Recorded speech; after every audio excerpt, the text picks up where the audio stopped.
Good afternoon, and welcome to the first ever episode of The Ringer presented by Blue Ring Sports. I'm your host, Matt Essex, and I just wanted to thank you all for joining me as we begin this new journey together.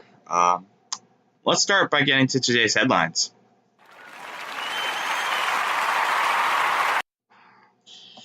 All right, so around the league yesterday, the Patriots scored 36 as Tom Brady rebounded after last week's heartbreaking loss to the Chiefs, and the Patriots won 36-20. The Chiefs last week, after beating the Patriots, followed that game up with a 27-20 victory over the Philadelphia Eagles, who had beaten the Washington Redskins last week. The Pittsburgh Steelers put up 26 points as they took on a Sam Bradford-less Viking squad that could only counter with 9, so the final score there is 26-9. Oakland Raiders, with Marshawn Lynch coming back to Oaktown, put up 45, and they beat the Jets 45-20. And the Broncos, after a long weather delay, beat the Cowboys 42-17. Falcons beat the Packers 34-23 on Sunday Night Football.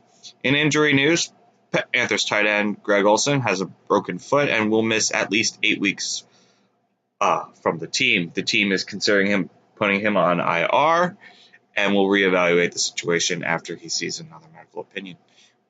Ravens guard Marshall Yanda, unfortunately, does not have that luxury. He fractured his ankle in a win over the Browns yesterday and is done for the season.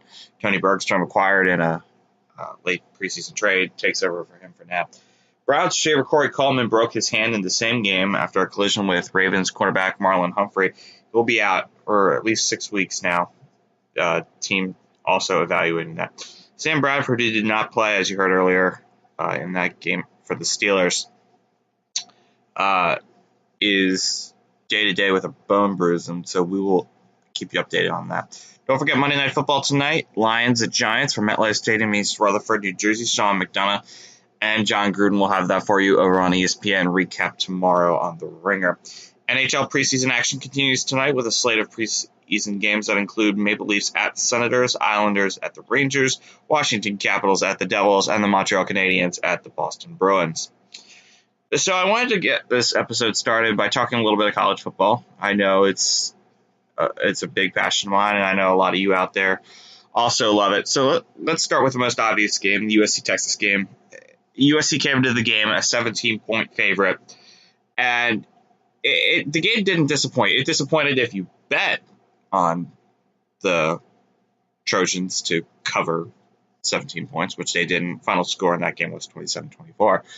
But the game was as exciting as it was built up to, and I would argue that it was just as good, if not better, than the 2006 National Championship game. That game featured great players: Vince Young, Ryan Khalil, Matt Leinart, Reggie Bush, Wendell White.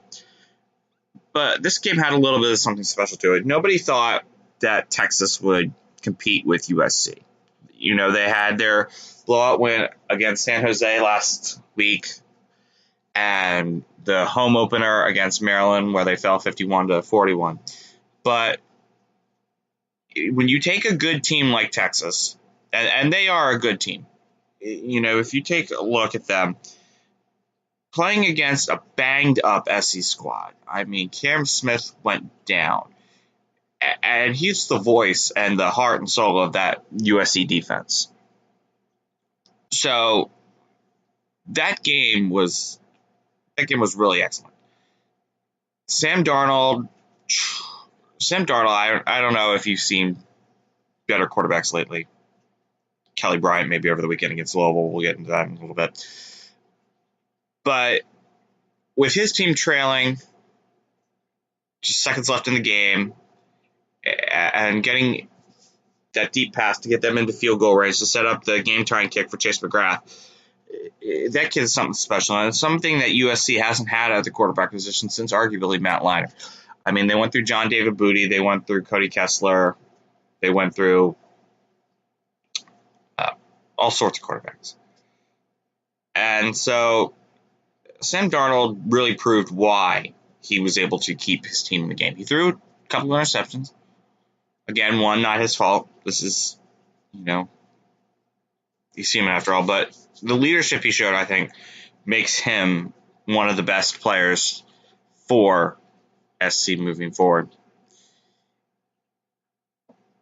In the game, after the game, the top 25, Penn State leaped USC. Now, I don't know how you are all feeling about this, but the way I see it is Penn State played Georgia State. They didn't play Texas. They didn't play a Stanford team like SC played last week. And I know everyone was up on SC about losing to Western Michigan 2 or 3 weeks ago. So, not losing, winning. Sorry about that. See, we're getting the kinks out now. And playing a tough Western Michigan team that went to a BCS game last year. One of the playoff games last year against Wisconsin. To me, Penn State shouldn't be leaping SC. SC didn't play their best game of the year. That's just given. So, but if you're not going to play good teams, you don't deserve to leap teams that are. Clemson took on Louisville in another matchup over the weekend. That was a great game if you were a Tiger fan. Louisville hosting the game. Heisman winner, Lamar Jackson, unable to deal with Clemson. Another great game. Mississippi State taking on taking on LSU. And so, Mississippi State, complete underdog, came in, blew out LSU. And in my beat, Towson Tigers defeated St. Francis 16-14. The only problem is they had needed a 13-point fourth quarter to do so. If Towson is going to have any hope of competing in the Colonial Athletic Association this year, they're going to have to win games better than that. The offense has to work better. Defense has to stop quarterbacks. You can't keep doing that. So let's move on to a little bit of pro football now. And the Chargers and Rams games, this has been a story all over the media this weekend. The Chargers and Rams games combined had 3,000 less fans than the USC-Texas game at the Coliseum on Saturday night. Now, I don't know what that means for the future of LA football, or if it's just, okay, we're playing the Redskins and the Dolphins. We're not playing, quality teams like the Patriots and all. But if you look at it, when the Chargers left San Diego, they calculated this as a business decision. I'm moving into a market that doubles my franchise's value. And so it's not really helping them. They couldn't get 27,000 people to show up into a soccer stadium yesterday. So what does that mean about a Charger team that's failing to attract fans? Not only that, but they're finding ways to lose. Young Ko missed again on a kick. Now, granted, the block on Monday night against the Broncos wasn't his fault.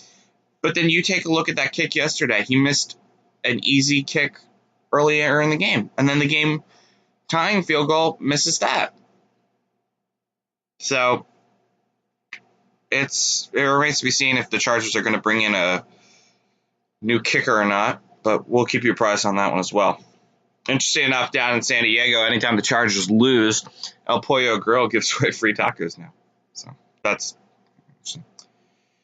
Something else that I was noticing over the weekend, if you watched the Bronco game, I was pretty busy watching the Redskins-Rams game, but if you watched the Bronco game, and when Dak Prescott threw his pick six, Ezekiel Elliott gave up on that play.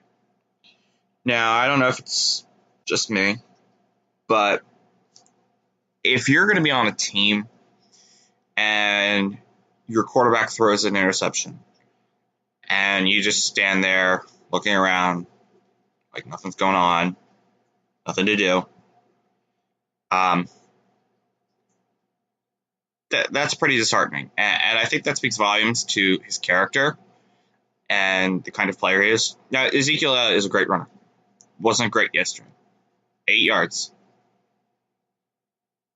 multiple quarterbacks had better yards yesterday.